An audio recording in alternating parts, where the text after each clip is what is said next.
Kalau ini ya tanaman masyarakat ini ya, tanaman masyarakat ini, tanaman masyarakat ini,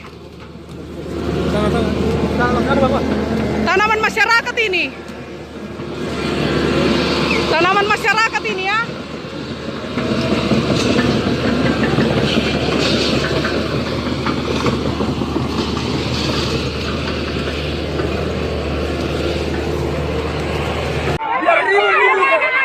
Ribu lagi Indonesia. Ayo penonton bola, biar anak mati.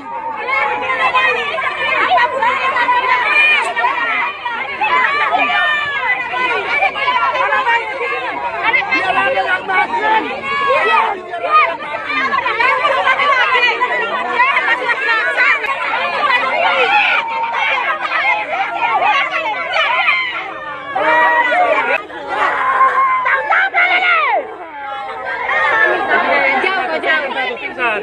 Udah pingsan satu.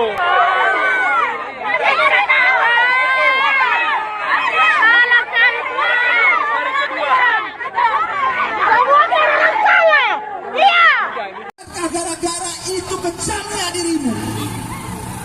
Sedangkan negara ini sudah merdeka lebih dari 75 tahun, hampir 1 abad.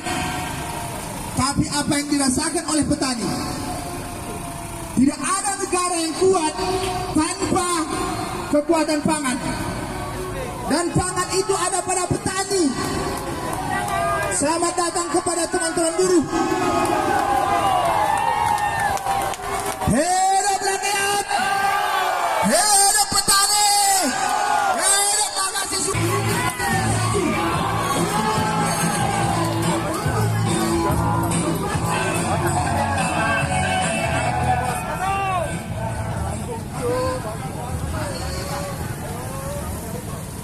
Balik kawan-kawan.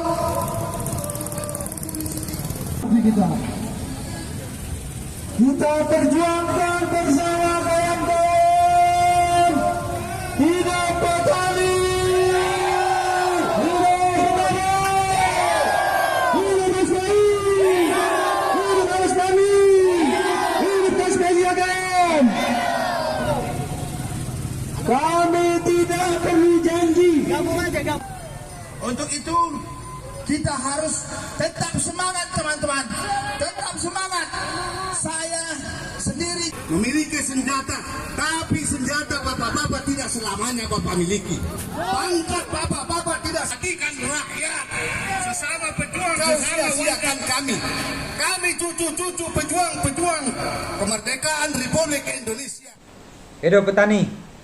Kami dari Aliansi Pejuang Reforma Agraria yang menggabungkan beberapa organisasi rakyat, organisasi tani, organisasi mahasiswa, dan beberapa NGO hari ini memperingati Hari Tani Nasional tahun 2022 dengan mengusung tema Laksanakan Reforma Agraria Sejati, percepat redistribusi tanah melalui mekanisme LPRA, berantas mafia tanah, dan kemudian tolak ataupun hentikan kriminalisasi petani dan pejuang agraria, serta hentikan perampasan tanah.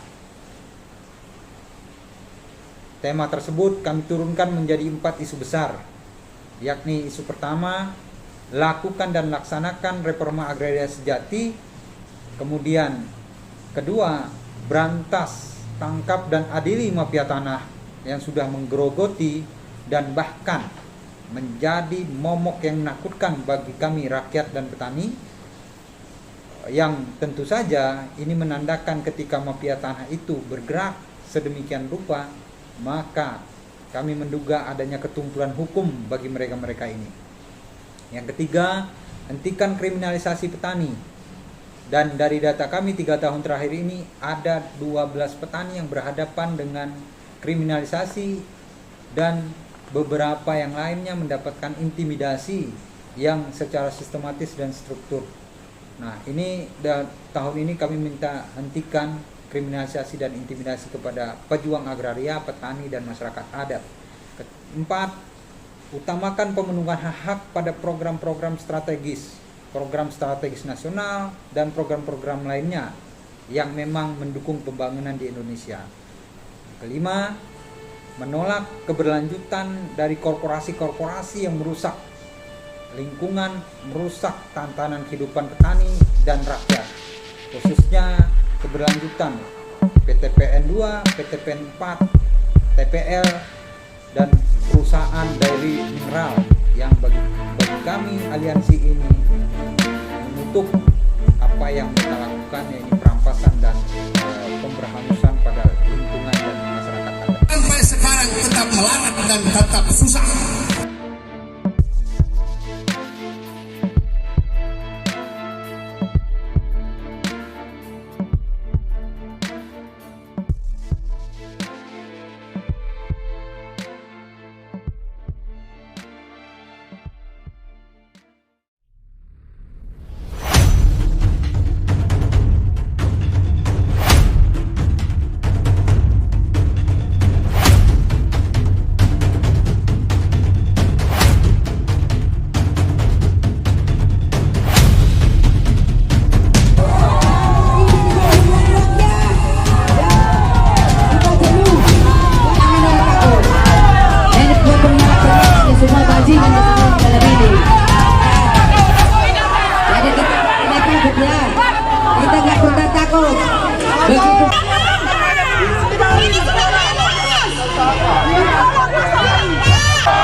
Bagi tempat, ya.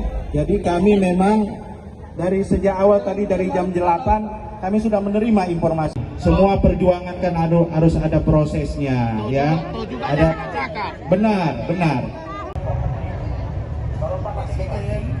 Tanggal 7 akan datang, tidak mungkin.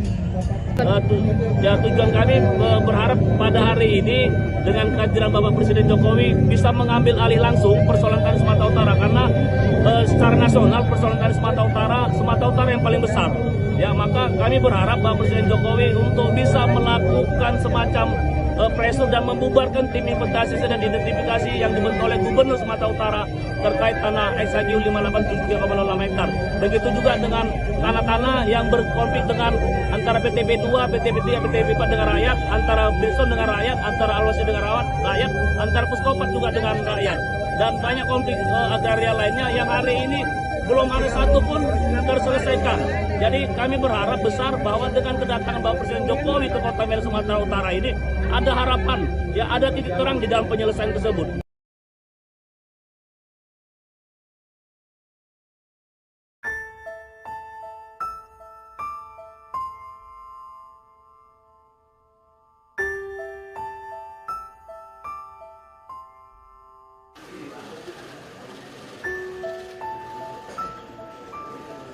Terkait dengan XHGU PTPN 2, data yang saya miliki terdapat 5.873 hektar yang telah dikeluarkan dari HGU PTPN 2 dan statusnya dikuasai langsung oleh negara.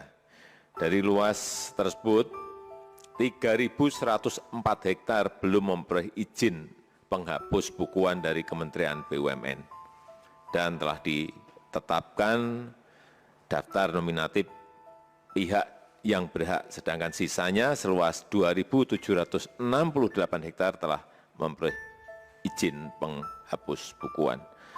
Karena itu dalam rapat terbatas ini kita akan fokus untuk membicarakan percepatan penyelesaian lahan ex-HGU PTPN 2 baik yang telah memperoleh izin pembukuan maupun yang belum.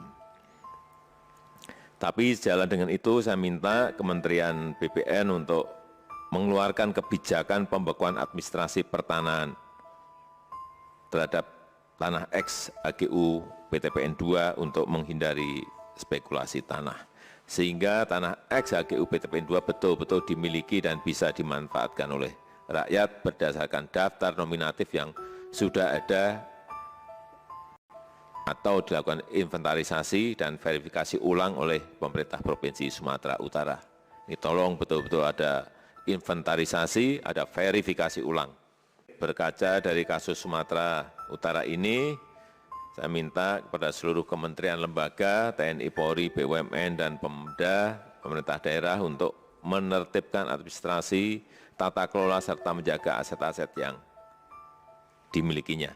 Sehingga tidak memunculkan permasalahan pertanahan berlarut-larut, apalagi memunculkan konflik antar warga dengan pemerintah, warga dengan BUMN, dan saya minta Menteri ATR untuk menyusun skema penyelesaian tanah aset yang bermasalah atau yang bersengketa yang akan dijadikan pedoman oleh instansi pusat daerah di seluruh Indonesia. Saya kira ini akan menjadi contoh kita bersama bagaimana menyelesaikan masalah-masalah yang ada secepat-cepatnya sehingga tidak berlarut-larut.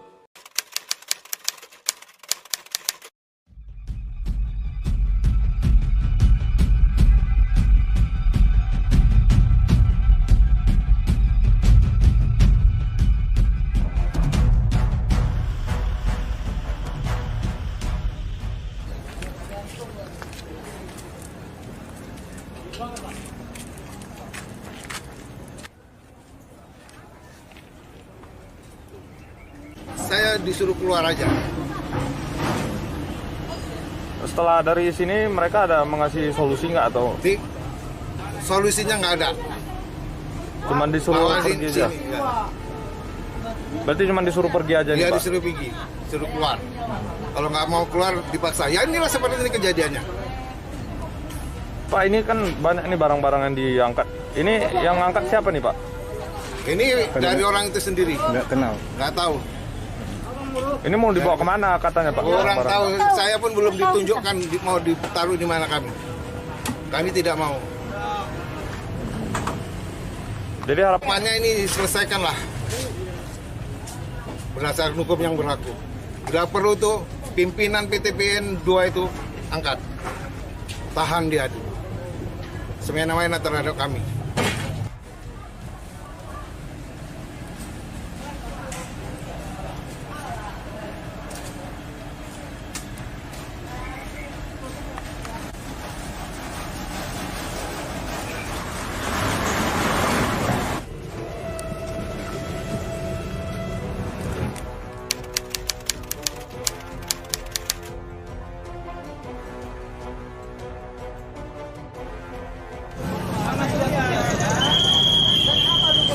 Sebenarnya ini HGU. HGU-nya untuk perkebunan atau untuk? HGU jelas untuk perkebunan. Tetapi ini kan berdasarkan Perpres 62 tahun 2011 bahwa tata ruang ini sudah tidak dimungkinkan lagi untuk perkebunan. Jadi kenapa tidak dilepas aja oleh PTPN 2 Bang kalau memang udah nggak bisa lagi jadi perkebunan? Nah ini kan berakhirnya tahun 2028. HGU ini berakhirnya tahun 2028. Nah oleh karena itu PTPN 2 melalui Kementerian BUMN melakukan penyesuaian karena ini sudah tidak peruntukannya untuk kebun lagi, maka disesuaikanlah untuk pembangunan properti. Mau jadi apa, Bang, rencananya? Oh, pembangunan properti. Perumahan mewah itu. Properti ya, properti. Ada plaza, ada rumah mewah. Ya, properti. Karena ini kan bidang ruh. Jadi pembangunan ini kan sesuatu yang satu keniscayaan. Tidak mungkin kita menghambat pembangunan. Bapak mau sorok aku. Bapak lides pakai ini aku rela. Insya Allah aku mati husnul khotimah. Bapak nggak percaya? Silakan. Aku biar duduk sini, aku tidur. Bapak ini, woi. Kok lari Bapak? Woi, lari dong Bapak.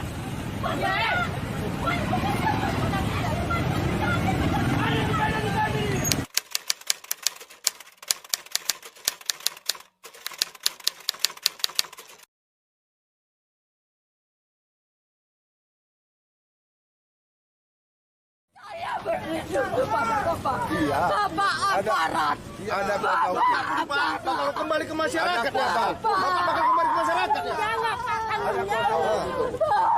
bakal kembali ke masyarakat.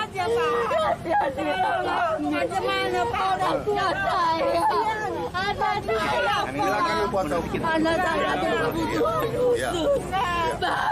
Tadi kan Saya sudah jelaskan tadi. Kami ada surat perintah dari Bapak. Anda bisa mengajar ini. Kami dihalangi mahanya sebagai... Pak, berikan penjelasan Pak. Kami kejar Anda. Kami terus minta penjelasan Anda. Silakan Anda ke belakang, kami makin banyak kami tanya di sana Pak. Makin banyak pihak yang kami tanyai. Lokasi ini akan dijadikan proyek pembangunan perumahan elit dengan nama Kota Deli Megapolitan. Kerjasama antara PT PN 2 dengan PT Ciputra atau anak perusahaannya Citraland. Seperti itu. Yang luasannya itu lebih kurang sekitar 8.000 hektar. Nah ini hanya sebagian kecilnya saja. Ya, hanya sebagian kecilnya sekitar 7 hektar ini saja. Begini masalahnya, bagaimana dengan yang 8.000 hektar yang akan dijadikan pada objek pembangunan Kota Deli Megapolitan itu.